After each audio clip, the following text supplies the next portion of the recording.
Hello అండి. Welcome to our channel. నేను మిశ్రీ. ఈరోజు మనం చెప్పుకోబోయే కథ 'ప్రేమ మజిలీ' పార్ట్ 71.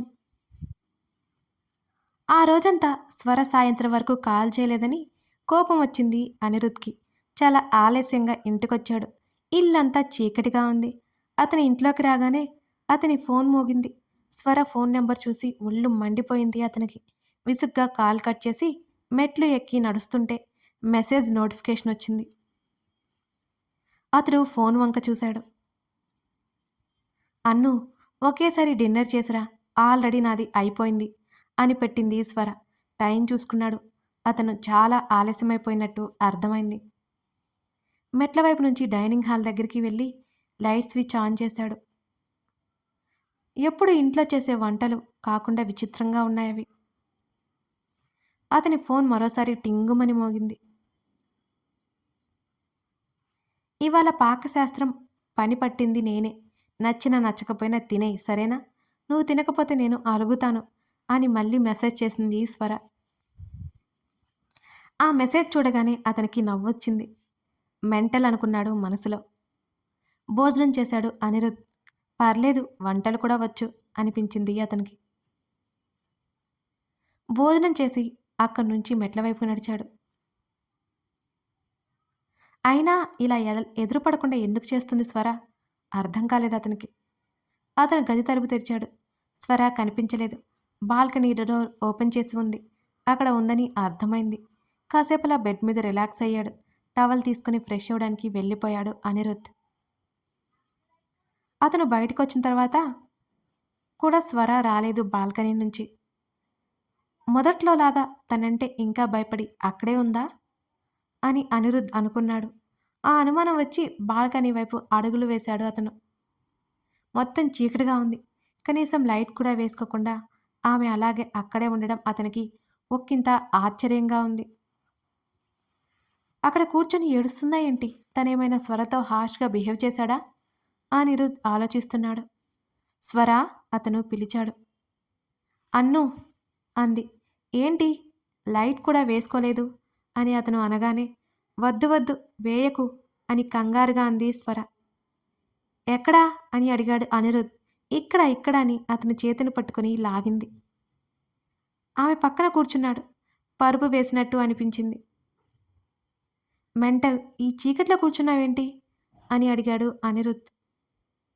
చీకట్లో కొన్ని కొన్ని దాయొచ్చు. మనం నవ్వినా ఏడ్చినా ఈ చీకటి జాగ్రత్తగా తనలో దాచుకుంటుంది అని అంది స్వర. ఆమె కురులు, వాటి పరిమళాలు అతని ముఖం మీద తారాడుతున్నాయి. మెల్లిగా మునివేళ్లతో వాటిని పక్కకు పెట్టేశాడు అనిరుద్. పిచ్చి పిచ్చిగా మాట్లాడుకో, లైట్ వేస్తానంటూ ఆమె పక్కనే ఉన్న స్విచ్ బోర్డ్ కోసం ఆమె మీదకు ఒరిగాడు అనిరుద్.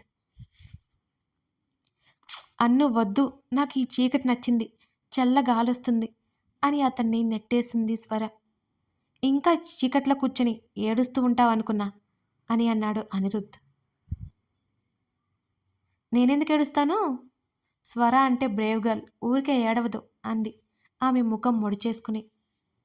ఆ చీకట్లో ఆమె ఎక్స్ప్రెషన్స్ కనిపించకపోయినా ఆమె మాట్లాడే విధానాన్ని బట్టి ఆమె ముఖ కవలికలు అతడు అంచనా వేయగలడు. దా బజ్జో, స్వర వెనక్కి వాలింది. అరే, ఇక్కడ ఉన్న చైర్స్ అవేమీ కనిపించడం లేదేంటి అని అనిరుద్ అడుగుతుంటే, అన్నీ నేనే తీయించానులేవోయ్, పడుకో అంటూ అతడి మోచేతి దగ్గర పట్టుకుని లాగింది స్వర. ఆమె పక్కనే పడుకున్నాడు. ఆ కొద్ది ప్రదేశంలో ఇద్దరు దగ్గర దగ్గరగా అలవాటుగా తల కింద చేతిని పెట్టుకుని మరొక చెయ్యి ఛాతీ మీద వేసుకున్నాడు అనిరుద్. ఆమె తల అతని చెంపకి ఆనుతోంది. అతని మోచేయి ఆమెకు తగులుతోంది. చలిగాలి ఇద్దరిని పలకరిస్తోంది.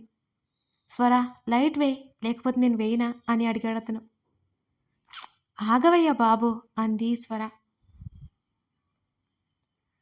ఈరోజు పడక ఇక్కడే అన్నమాట. ఇప్పటికే చాలా లేట్ అయిపోయింది, ఇక పడుకో అని అతను అనగానే అతడి భుజం మీద 2 దెబ్బలు వేసింది స్వర. నిద్రపోకు అంది కోపంగా. ఎందుకు అంటూ ఆమె వైపుకు తిరిగి హత్తుకున్నాడు అనిరుద్. ఏయ్, దూరం దూరం అంది స్వర అతనిలో వదిగిపోతూ. నీ మాటలకి నీ చేతలకి ఏమాత్రం పొంతం లేదు. ఆమె వీపు మీద సున్నితంగా తడుముతుంటే తన చుట్టూ ఉన్న అతని చేతిని తీసేసింది స్వర. బ్యాడ్ బాయ్ లాగా బిహేవ్ చేయకు అన్ను అని అంది చిరుకోపంగా.